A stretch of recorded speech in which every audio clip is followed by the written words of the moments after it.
आजिकाली वास्तुशास्त्र को प्राय अधिकांश लोक विश्वास करुछन्ते एवं निर्माण कार्य मध्य व्यवहार करुछन्ते। भारतर एही विद्या केवल आउ भारत मध्य सीमित नाही, यह प्राय समग्र विश्व रे व्यवहार करा जाउछे।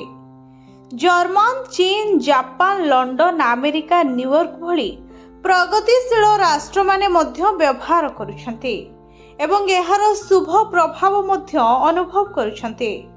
वर्तमान एही विद्या समस्त प्रकार निर्माण कार्य रे समग्र विश्व रे एक परिचित व्यवस्था होई जाइछे।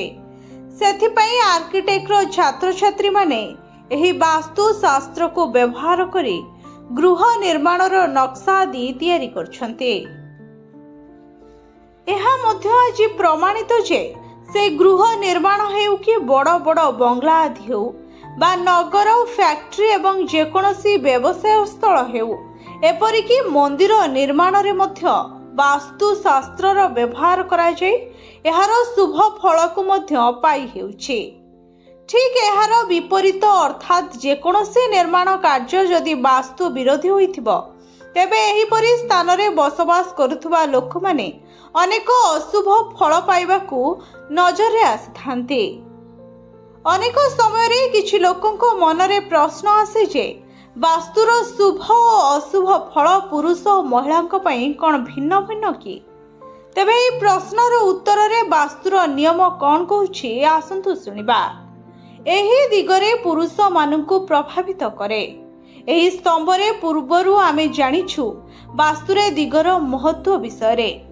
एही दिग मध्यरे पुरुष मानंकु प्रभावित करुथुबा दिग गुडिक हेउछि उत्तर पूर्व अर्थात ऐशन्य कोण को लागिथिबा उत्तर भाग और पूर्व भाग, उत्तर पश्चिम अर्थात वायव्य कोण को लागिथिबा पश्चिम भाग और दक्षिण पश्चिम अर्थात नैऋत्य कोण। तेबे एही दिगर महिला मानकु प्रभावित करे।